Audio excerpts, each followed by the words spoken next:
तो स्टूडेंट्स, आज की क्लास में मैं आपको ऐसे 800 के अमेंडमेंट बताऊंगा। तीन बातों को लेकर आप बोल सकते हो अमेंडमेंट आया था। जब ऐसे 800 आईसीए मॉड्यूल में आ गया था, उसके बाद तीन पॉइंट्स को और ऐड करा गया था। अभी तक जो अपन ने ऐसे 800 पढ़ा, उसके अंदर कोई चेंजेस नहीं है। उसके रिगार्डिंग कुछ तीन एक्स्ट्रा पॉइंट ही है, यानी कि ऐसा नहीं कि उसके अंदर कोई चेंजेस हो गया। जो अपन ने पढ़ा उसके अंदर कोई चेंजेस नहीं है, बस तीन पॉइंट्स और आप बोल सकते हो ऐड हुए हुए। पहला पॉइंट आपको सी पॉइंट बता रखा है, व्हेन की audit matters are communicated in the auditors report SA 701 applies in its entirety. यानी कि जैसा कि मैंने आपको बताया था, सारे ऐसे एप्लीकेबल होते हैं। ऑडिटर को सारे ऐसे का कंप्लाई करना पड़ता है जो कि उसने जनरल पर्पस फ्रेमवर्क में करा था, उसी को ही अगर वो स्पेशल पर्पस फाइनेंशियल स्टेटमेंट्स बना रहे तो उसके लिए भी आपको सारे ऐसे का कंप्लाई करना पड़ेगा। अब इसमें बता रखा है, अगर कोई की ऑडिट मैटर्स ऑडिटर को मिलता है तो उसका भी ऐड करना पड़ेगा, अगर आपके स्पेशल पर्पस फाइनेंशियल स्टेटमेंट्स है तो यानी कि ऐसे 701 भी अप्लाई होने वाला है। पहला तो ये क्लियरिटी दे दिया, ठीक है। वैसे बाकी सारे ऐसे अप्लाई होंगे अगर वो ऐसे ऑडिटर के लिए रिलीवेंट होंगे तो उस स्पेशल एंगेजमेंट के अंदर। तो इसमें बता रहा है कि ऐसे 701 अप्लाई होगा, इसमें कोई डाउट नहीं है।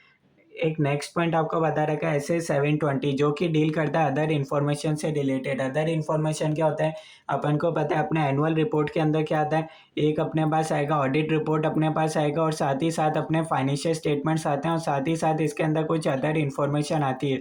अब मैंने आपको बताया था, अगर ये अदर इन्फॉर्मेशन और ये हो सकता है अपने फाइनेंशियल स्टेटमेंट्स और ऑडिट रिपोर्ट, इनसे या तो ऑडिटर का अंडरस्टैंडिंग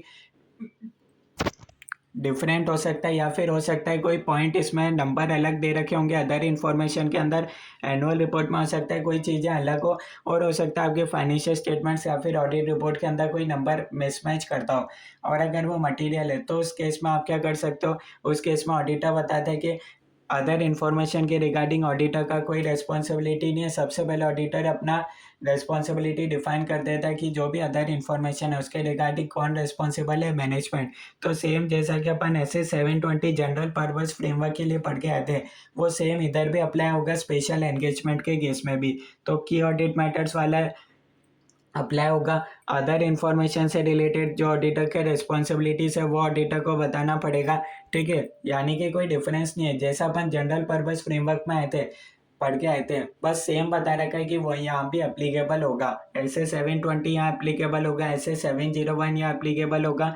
और तीसरा पॉइंट आपको बता रखा है, in the case of financial statements prepared using special purpose framework the term similar stakeholders. यहाँ सिमिलर स्टेक होल्डर्स का क्या मतलब रहेगा, स्पेसिफिक यूजर्स ही रहेगा, ठीक है। और ये मैंने आपको बता ही दिया। एक लाइन को थोड़ा सा अब इधर इधर ऐड कर लेना, ये जो पर्पल कलर में आपको लाइन दे रखी है वो ये पॉइंट के लिए है। इसमें बता रखा है द ऑडिटर, इधर आपको ऐसे 706 से रिलेटेड बता रखा है जो कि डील करता है अदर मैटर पैराग्राफ। इसको मैं आपको एक एग्जांपल के थ्रू समझाता हूँ अदर मैटर पैराग्राफ क्या हो रहा है। जैसे कि अपन ने जनरल पर्पस के अकॉर्डिंग फाइनेंशियल स्टेटमेंट्स बनाए, उस केस में ऑडिटर ने क्या करा, ऑडिट रिपोर्ट इशू करा, ठीक है। अब यहाँ ऑडिटर को क्या मिलता है, कोई सिग्निफिकेंट फाइंडिंग्स मिलता है जो कि उसने क्या करा था, ऑडिट रिपोर्ट के अंदर लिखा था। फॉर एग्जाम्पल उसको material uncertainty related to going concern मिलता है जनरल पर्पस फ्रेमवर्क, क्योंकि ये जनरल पर्पस फ्रेमवर्क के अकॉर्डिंग फाइनेंशियल स्टेटमेंट्स बनाना तो कंपलसरी है। जब वो स्पेशल एंगेजमेंट करेगा, स्पेशल पर्पस फाइनेंशियल स्टेटमेंट्स बनाएगा, तो उसको या तो इसका रेफरेंस देना पड़ेगा कि ऐसी एक और ऑडिट रिपोर्ट इशू हुई है जो कि जनरल पर्पस फाइनेंशियल स्टेटमेंट्स के अकॉर्डिंग प्रिपेयर हुई है।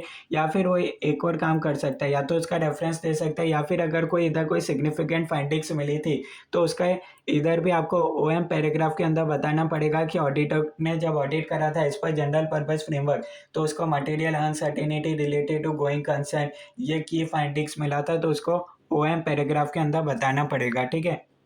तो ऐसा नहीं कि स्पेशल एंगेजमेंट है तो उसके अंदर कोई इंपॉर्टेंट फाइंडिंग्स को छोड़ दे ऑडिटर, ऐसा नहीं होना चाहिए। अगर ऑडिटर को क्या होगा, जनरल पर्पस फ्रेमवर्क के अकॉर्डिंग जब उसने काम किया होगा तब उसको कोई सिग्निफिकेंट फाइंडिंग्स मिलता है और उसने उस ऑडिट रिपोर्ट के अंदर इंक्लूड करा था, तो ये ऑडिटर का रिस्पॉन्सिबिलिटी है, जब भी वो क्या करे स्पेशल पर्पस फाइनेंशियल स्टेटमेंट्स बनाए तो उसके अंदर भी वो की फाइंडिंग्स को इंक्लूड करना है, काम पर इंक्लूड करना है। ये इधर बता रखा है कहाँ इंक्लूड करना है, OM paragraph other matter paragraph के अंदर इंक्लूड करना है एज पर ऐसे 706, ठीक है। बस इसमें ये बता रखा है, यहाँ आपको सिग्निफिकेंट फाइंडिंग्स हो सकता है, कोई important findings general purpose framework जब आपने करा होगा ऑडिट ने उस एंगेजमेंट में मिला होगा। तो इस केस में ऑडिटर को उसका रेफरेंस देना है स्पेशल एंगेजमेंट में, ठीक है, उसकी ऑडिट रिपोर्ट के अंदर आना चाहिए। यहाँ आपको एग्जाम्पल भी बता रखा है। For example material uncertainty related to going concern आपको मिला था जनरल पर्पस फाइनेंशियल स्टेटमेंट्स में, तो उसको आपको कहाँ लिखना है, ऑडिटर रिपोर्ट के अंदर लिखना है। जब भी आप स्पेशल पर्पस फाइनेंशियल स्टेटमेंट्स बनाओ उसके ऑडिट रिपोर्ट के अंदर इंक्लूड करना है। यहाँ तक कोई डाउट है तो बता सकते हो। बाकी अपना जो 3 पॉइंट्स मेरे को लगा था इंपॉर्टेंट है, कहीं ना कहीं इससे अमेंडमेंट है तो हो सकता है एमसीक्यू बन सकता है, तो इसको आप ध्यान में रखना।